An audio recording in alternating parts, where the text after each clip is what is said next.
अस्सलाम वालेकुम। मेरा नाम मोहम्मद नसरुद्दीन सिद्दीकी है और मैं आप लोगों को ये सिखा रहा हूँ कि दराज के ऊपर माइक्रो पीएल स्टार्ट कैसे किया जाता है। आज का हमारा टॉपिक होगा ट्रेडमार्क। ट्रेडमार्क एक्चुअली है क्या चीज़? अगर इन ऑफिशियल टर्म्स कहा जाए तो trademark is a way for a business to help people identify the products that the business makes from the people made by another business. A trademark can be a name, word, phrase, symbol, logo, design, a picture. It can only be used on things made by the business that's own the trademark. आसान लफ्ज़ों में अगर कहा जाए तो trademark is actually like a protection. वो कैसे? For instance आपने एक ब्रांड नेम लॉन्च किया, जस्ट फॉर एन एग्जांपल हम लेते हैं जे डॉट जब लॉन्च हुआ, जे डॉट ने किया ये अपना नाम ट्रेडमार्क करा लिया. ट्रेडमार्क कराया किससे जाता है? पाकिस्तानी गवर्नमेंट से किया जाता है. IPO.gov.pk पाकिस्तान की एक वेबसाइट है, उसके ऊपर जाके आप ट्रेडमार्क करा सकते हो.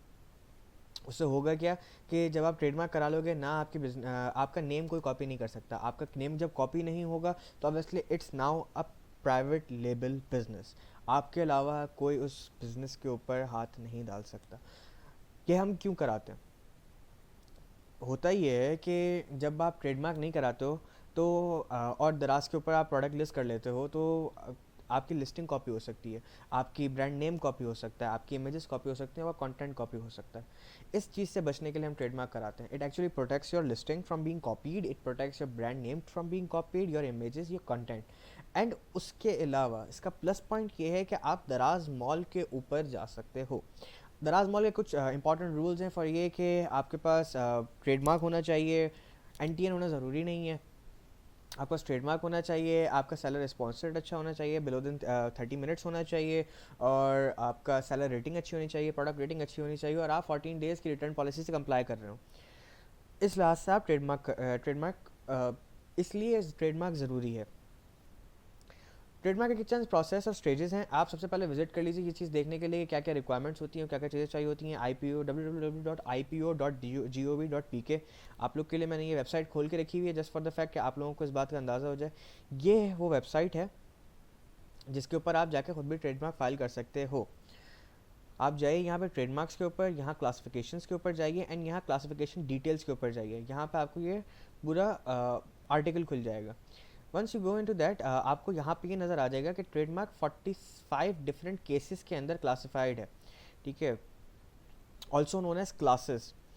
45 डिफरेंट क्लासेस. फॉर इंस्टेंस अगर मैं यहाँ पे कोई प्रोडक्ट केमिकल रिलेटेड प्रोडक्ट जो है वो ट्रेडमार्क कराना चाहता हूँ तो मैं क्लास 1 में फॉल करूँगा. अगर मैं पेंट्स के रिलेटेड या वार्निशेस के रिलेटेड प्रोडक्ट लॉन्च करना चाहता हूँ तो मैं क्लास 2 के अंदर करूँगा. प्लास्टिक प्रोडक्ट्स हैं उसकी एक अलग क्लास है, गारमेंट्स हैं उसकी एक अलग क्लास है. फॉर इंस्टेंस जे डॉट ने अपना जो नाम जे डॉट है वो 41 डिफरेंट क्लासेस के अंदर रजिस्टर कराया हुआ है. इन टोटल ये 45 डिफरेंट क्लासेस होती हैं. आप जाइए खुद भी विजिट कर लीजिए, आपको अंदाज़ा हो जाएगा कि कौन कौन सी क्लासेस के अंदर आपके प्रोडक्ट्स लाए करती हैं. अच्छा, सबसे इंपॉर्टेंट बात मैं आपको इसके अंदर ये बताता हूँ कि हर क्लास में ट्रेडमार्क फाइल करने की एक अलग चार्जेस होते हैं. फॉर इंस्टेंस अगर आपने क्लास 1 में फाइल करना है तो उसके अलग चार्जेस हैं, क्लास 2 में फाइल करना है उसके अलग चार्जेस हैं, क्लास 3 में फाइल करना है उसके अलग चार्जेस हैं. अलग चार्जेस एज एन आपको पे करने पड़ेंगे. फॉर इंस्टेंस अगर आप यहाँ पे देखें आपको इसके अंदर फीसेस भी पता चल जाएंगी. फीस एंड फॉर्म ये आप खोल लीजिए. ट्रेडमार्क के लिए ही आपको ये पता चल जाएगा कि जब आप इनिशियली ट्रेडमार्क फाइल करते हैं सेक्शन 22 जिसे कहा जाता है तो आपके 3000 रुपीज़ आपको पे करने पड़ेंगे, वो IPO को पे करने पड़ेंगे. तो आप अगर 3000 रुपीज़ एक क्लास के साथ फाइल करो या 10 क्लासेस के फाइल करो, आपको 3000 रुपीज़ पर क्लास आपको फाइल करना पड़ेगा. अच्छा, अब मैं आपको बताता हूँ कि ट्रेडमार्क के प्रोसेसेस क्या क्या होते हैं, मतलब स्टेजेस क्या क्या होती हैं. तो इनिशियली 3 मंथ्स जब आपने आज अगर फॉर इंस्टेंस अपना ट्रेडमार्क के लिए फाइलिंग होने के लिए दे दिया तो 3 मंथ्स की एवेल्यूएशन करता है पाकिस्तानी गवर्नमेंट. IPO एवेल्यूएट करती है कि या क्या ये नेम वाइबल है या नहीं है. इन केस अगर वाइबल है तो हम नेक्स्ट स्टेज की तरफ चले जाएंगे. अगर वो वाइबल नहीं है तो आपका ट्रेडमार्क नेम जो है वो रिजेक्ट हो जाएगा. ट्रेडमार्क रेट रिजेक्ट हो जाएगा, आपको फिर से नया नेम सबमिट कराना पड़ेगा. उसके बाद वो एवेल्यूएट करेंगे, फिर उसके बाद आइदर एक्सेप्ट करेंगे या रिजेक्ट करेंगे. ये 3 मंथ्स का फेज़ ख़त्म हो गया. अब आप जाते हैं नेक्स्ट 3 मंथ्स के फेज़ के ऊपर, वो है पब्लिक ऑब्जेक्शन. इसके अंदर होता ये है कि आपका जो नेम है वो IPO न्यूज़पेपर्स और आर्टिकल्स के अंदर प्रिंट करता है और पूछता है कि if anyone has an objection with this name तो काइंडली रिपोर्ट टू देम. इसमें अगर किसी को ऑब्जेक्शन आता है तो फिर क्या आपने जाके केस फाइल करना पड़ेगा आईपीओ के साथ, वो केस लड़ना पड़ेगा सिमिलर एज ए आप कोर्ट में करते हैं। आईपीओ का एक कोर्ट है, उसके अंदर जब आप जाके केस लड़ते हैं, यू फाइनलाइज द डिसीजन, वहाँ पे जजेस जो है वो फाइनलाइज करेंगे इस डिसीजन को, एंड इफ़ यू विन तो आप नेक्स्ट स्टेज के ऊपर जाओगे। हर स्टेज के अलग अलग चार्जेस हैं, वो आप फीस स्ट्रक्चर के अंदर देख सकते हैं। इफ़ यू विन आप नेक्स्ट स्टेज में जाओगे, if you lose back to square one. अब जो आपके ये 3-6 महीने हो गए, अब आप आते हैं नेक्स्ट 3 मंथ्स के फेज़ के ऊपर, जहाँ पे आपका ट्रेडमार्क नंबर जो है, ट्रेडमार्क नेम जो है वो एक टीएम जर्नल के अंदर, आईपीओ का एक टीएम जर्नल है, वहाँ पे प्रिंट किया जाता है। वहाँ पे अगेन वही प्रोसेस होता है कि अगर किसी को ऑब्जेक्शन है तो आइए बता दीजिए, अगर नहीं है ऑब्जेक्शन तो फिर हम आगे प्रोसीड करें। अगर किसी को ऑब्जेक्शन होता है तो फिर आप जाके वापस कोर्ट के अंदर केस लड़ते हैं, दैट इज़ आईपीओ कोर्ट के अंदर केस लड़ते हैं। एंड अगर आप जीत गए तो फिर आप नेक्स्ट स्टेज पे चले गए, अगर नहीं जीते तो फिर बैक टू स्टेज वन। अब ये 9 मंथ्स का पीरियड ख़त्म होने के बाद अब आप आते हैं फाइनल 3 मंथ्स, जो जिसमें लगते हैं ऑफिशियल अप्रूवल। इसको आप वो जब ऑफिशियल अप्रूवल के अंदर वो पूरा एक प्रोसेस होता है जिसके अंदर वो लोग इवेल्युएट अगेन करते हैं, ऑब्जेक्शंस को नोटिफाई करते हैं, सब चीज़ों को क्लियर आउट करते हैं, and then give you final TM, that's trademark. Final trademark आपको तकरीबन 1 साल बाद मिलेगा इन पाकिस्तान। अच्छा, इसका टोटल लाइफ स्पैन 1 साल है जैसे मैंने लिखा है, और इसकी कॉस्ट रफली अराउंड 10,000 PKR टू 45,000 PKR होगी। किस तरीके से? आप अगर खुद फाइल करते हो तो आपको रफली अराउंड 10,000 पड़ेंगे। फॉर इंस्टेंस अगर मैं आपको दिखाता हूँ, again going on to the fees structure, आपने इनिशियली 3,000 रुपीज़ यहाँ पे करने हैं, ठीक है। अगर इसको स्पेसिफिकेशन गुड्स है क्लास 1 क्लास 2 उस लिहाज से उसके 3,000 अलग पे करने हैं, कलेक्टिव ट्रेडमार्क के अलग करने हैं। You can scroll down to this fee structure and then find out कि हर चीज़ के कितने कितने पैसे हैं। फॉर इंस्टेंस अगर यहाँ पे आप ये चीज़ पढ़ें कि on notice of opposition to application for register of collective trademark और certification trademark under the first schedule section 82, the second schedule section 83 के ऊपर जाने के लिए भी आपको 9,000 रुपीज़ पे करने पड़ेंगे। मीन्स अगर ऑब्जेक्शन आता भी है और आपका केस जो है वो कोर्ट के अंदर चला जाता है, आईपीओ कोर्ट के अंदर चला जाता है, आपने फिर एक अलग पेमेंट करनी है। इसलिए हम प्रेफर ये करते हैं कि हम लॉयर को पहले ही हायर कर लें।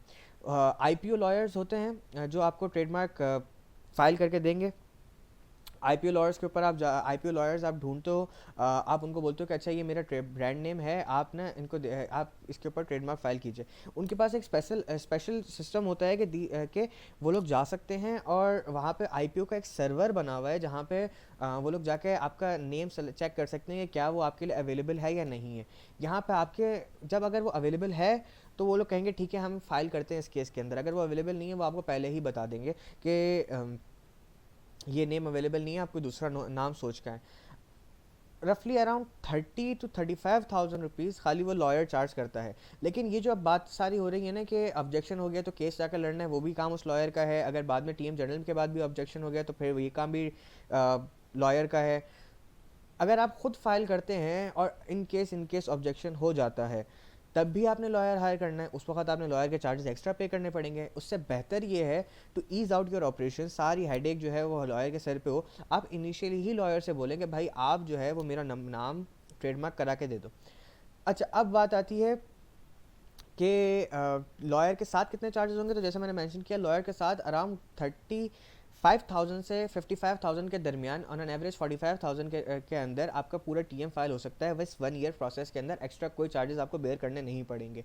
यस, आप उस लॉयर से नेगोशिएट कर सकते हो कि हम आपको स्टेज वाइड पेमेंट कर सकते हैं। 15,000 की 3 इनिशियल इंस्टॉलमेंट्स के अंदर हम पेमेंट कर सकते हैं, या फिर आप इसको 45,000 रुपीज़ इनिशियली वैसे ही दे दो।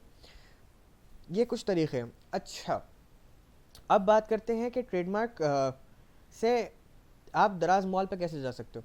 वो होगा ये कि आपको जब ट्रेडमार्क फाइल हो जाएगा तो 10 से 15 दिन के अंदर आईपीओ आपको एक टीएम नंबर इशू करेगा, ट्रेडमार्क नंबर इशू करेगा। वो trademark number is an official recognition कि आपका नेम जो है वो टीएम के लिए फ़ाइल हो चुका है। आप अपने ब्रांड नेम के साथ आर या फिर टीएम लिख सकते हो। मीन्स लोगों को आप बता सकते हो कि मेरा नेम ट्रेडमार्क हुआ हुआ है और आप जो है वो मेरा नाम यूज़ नहीं कर सकते। आपकी इंस्टेंस दराज पे बहुत होता है ये कि आपकी लिस्टिंग कोई कॉपी कर लेता है, आपकी इमेजेस कोई कॉपी कर लेता है। जब भी आपको ऐसा कोई नज़र आए आप दराज को फ़ौरन ईमेल करें कि ये मेरा ट्रेडमार्क नंबर है और ये मेरा ट्रेडमार्क हुआ हुआ है, एंड काइंडली इस लिस्टिंग को डिलीट करें जो मेरी लिस्टिंग कॉपी करके बैठा हुआ है। होगा ये कि उस बंदे की लिस्टिंग भी डिलीट हो जाएगी, उसका अकाउंट भी उड़ जाएगा, सर दराज उसका अकाउंट सस्पेंड कर देगा। ये आपको फ़ायदे होते हैं ट्रेडमार्क से। अगर आप ट्रेडमार्क नहीं कराते तो आप तो किसी से केस लड़ ही नहीं सकते। आप बोलेंगे कि भाई दराज को कि भाई मेरी लिस्टिंग कॉपी हो गई, दराज बोलेगा कोई मसला नहीं, आपका कौन सा ट्रेडमार्क हुआ है, कोई भी ब्रांड नेम यूज़ कर सकता है। तो फिर उस वक्त इश्यूज़ हो जाएंगे, आपका ब्रांड जो है वो ऑथराइज नहीं रहेगा। अच्छा, अब बात करेंगे कि भाई हम दराज मॉल के ऊपर कैसे जा सकते हैं। वो इस तरीके से जा सकते हैं कि जब आपने सारी दराज मॉल की रिक्वायरमेंट्स पूरी कर दी और ट्रेडमार्क का नंबर भी आ गया वो 10 दिन बाद, आप दराज को बोलो कि भाई ये लो मेरा ट्रेडमार्क नंबर, और चैट सपोर्ट पे आप बात कर लो या ईमेल पे आप कर लो, आप उनको बोलो कि ये ले मेरा ट्रेडमार्क नंबर एंड मुझे दराज मॉल पे ट्रांसफ़र कर दें। वो लोग आपसे कुछ नहीं मांगेंगे, कुछ नहीं करेंगे। अगर कोई ऑब्जेक्शन हुआ तो वो बोलेंगे कि आप इसको रिजॉल्व करके आओ, वरना आप फ़ौरन क्विकली दराज मॉल के ऊपर प्रोसीड कर सकते हो। अच्छा, एक और चीज़ भी मैं आपको बता देता हूँ, वो ये कि जैसे मैंने आपको यहाँ दिखाया कि केस नंबर्स के अंदर ट्रेडमार्क होता है। जब आप ट्रेडमार्क फाइल करते हैं, आप कोशिश ये कीजिए कि किसी एक कैटेगरी के अंदर ही अपनी प्रोडक्ट्स हंट करें। फॉर इंस्टेंस, अगर मैं प्लास्टिक आइटम्स के अंदर ट्रेडमार्क कराता हूँ, प्लास्टिक क्लास के अंदर ट्रेडमार्क कराता हूँ, तो आप प्लास्टिक की ही प्रोडक्ट्स के ऊपर रहिए अपनी हंट्स के अंदर या अपने पीएल के अंदर। फॉर एग्जांपल मैं चेयर कह लेता हूँ, या फॉर इंस्टेंस किचन आइटम्स हो गई या हाउस होल्ड आइटम्स हो गई, इसके अंदर मैं प्लास्टिक आइटम्स के अंदर ही रहूँगा। क्यों? क्योंकि अगर मैं अपनी नीश चेंज करता हूँ तो मुझे उस नीश का अलग ट्रेडमार्क कराना पड़ेगा। मीन्स कि अगर 10,000 रुपीज़ का हमें ट्रेडमार्क पड़ा या 45,000 रुपीज़ का हमें ट्रेडमार्क पड़ा एक, तो मुझे 45,000 रुपीज़ दूसरे ट्रेडमार्क के लिए भी पे करने पड़ जाएंगे। तो हमारी कॉस्ट इस लिहाज से इंक्रीज़ हो रही है। हम ये नहीं चाहते कि हमारी कॉस्ट कहीं से भी इंक्रीज़ हो। तो हम कहेंगे ये कि भाई हमें एक ही प्रोडक्ट, एक ही नीश के अंदर काम करना है। तो हम जो 3 या 4 जो प्रोडक्ट्स की सनी भाई बात करते हैं कि 3 या 4 प्रोडक्ट्स हों आपके दराज के पीएल के अंदर, वो 3 या 4 प्रोडक्ट्स ही हम एक ही नीश के अंदर, एक ही कैटेगरी के अंदर, एक ही क्लासिफिकेशन के अंदर निकाल के लाएंगे, और एक ट्रेडमार्क के अंदर हमारी सारी प्रोडक्ट्स एक साथ दराज मॉल के ऊपर चले जाएंगी। This will help us out in later phases as well, because हम जब दराज मॉल पे चले आएंगे उस वक्त हमें बिजनेस अकाउंट के ऊपर ट्रांसफर होना ईजी हो जाता है। हम एसेट अपना फ्लिप भी कर सकते हैं ईजिली, हम ट्रेडमार्क। अच्छा, अब जो सवाल आता है वो ये है कि लोग कहते हैं कि ट्रेडमार्क का प्रोसेस जो है वो 1 साल का है, लेकिन दराज के ऊपर हम प्लान कर रहे हैं कि 6 महीने से 8 महीने के अंदर हम फ्लिप कर देंगे। तो ये भी अपॉर्चुनिटी होती है कि विद इन द प्रोसेस आप ट्रेडमार्क की ओनरशिप चेंज करा सकते हो। फॉर इंस्टेंस, आज अगर मेरे नाम पे मैंने ट्रेडमार्क फाइल किया हुआ है और 7 महीने बाद या 8 महीने बाद मैं अपना एसेट फ्लिप करता हूँ, तो 7 से 8 महीने बाद मैं ट्रेडमार्क की ओनरशिप भी चेंज करा सकता हूँ। That's not a big deal. ये आप लॉयर से कंसल्ट कर लीजिएगा और लॉयर भी आपको यही रिकमेंड करेगा कि हाँ कोई मसला नहीं है, आप चेंज करा सकते हो। इनिशियली आप ट्रेडमार्क फाइल तो कर लो। These are the extra benefits जो ट्रेडमार्क के लिए ज़रूरी हैं। अच्छा, अब यहाँ पे लोग कहते हैं कम्युनिटी के अंदर कि ट्रेडमार्क आपको ज़रूरी नहीं है, ये नहीं है, वो नहीं है। अब पहले तो मैंने आपको बता दिया कि ट्रेडमार्क से आपको बेनिफिट्स क्या क्या हो रहे हैं। कॉपी होने से आपकी लिस्टिंग्स बच रही है। आपको दूसरा बेनिफिट जो हो रहा है वो ट्रेडमार्क से वो ये कि आप प्रोटेक्टेड हो। और हम जब अमेज़ॉन पे या किसी भी बड़ी मार्केट के ऊपर काम करते हैं तब भी हम ट्रेडमार्क फाइल करते हैं। तो दराज इज़ नॉट डिफरेंट। या इजी एक्सेस है हमारा दराज के ऊपर, या हम इजीली पीएल स्टार्ट कर सकते हैं। यस, हम इजीली बिजनेस स्टार्ट कर रहे हैं और सब चीज़ें रन कर रहे हैं, लेकिन हमारी अप्रोच सिमिलर है। अप्रोच वही है जो अमेज़ॉन के ऊपर है, अप्रोच वही है जो हम अमेज़ॉन यूके, यूएस, यूएई या ऑस्ट्रेलिया के ऊपर कर रहे हैं। हम ट्रेडमार्क तो वहाँ भी फाइल कर रहे हैं, तो यहाँ भी ट्रेडमार्क फाइल करना ज़रूरी है। अदर देन दैट, जब आप एसेट फ्लिप करने जा रहे होते हो तो मोस्टली लोग प्रेफर ये करते हैं कि भाई जो एसेट है वो प्रोटेक्टेड हो। वो प्रोटेक्ट ट्रेडमार्क से हो रहा है। फॉर इंस्टेंस, मैं अगर आपको एक मोबाइल बेच रहा हूँ और वही सिमिलर मोबाइल कोई और भी बेच रहा है, तो वो बोल रहा है कि भाई मैं आपसे क्यों बाय करूँ, मैं अगले वाले का कर लेता हूँ।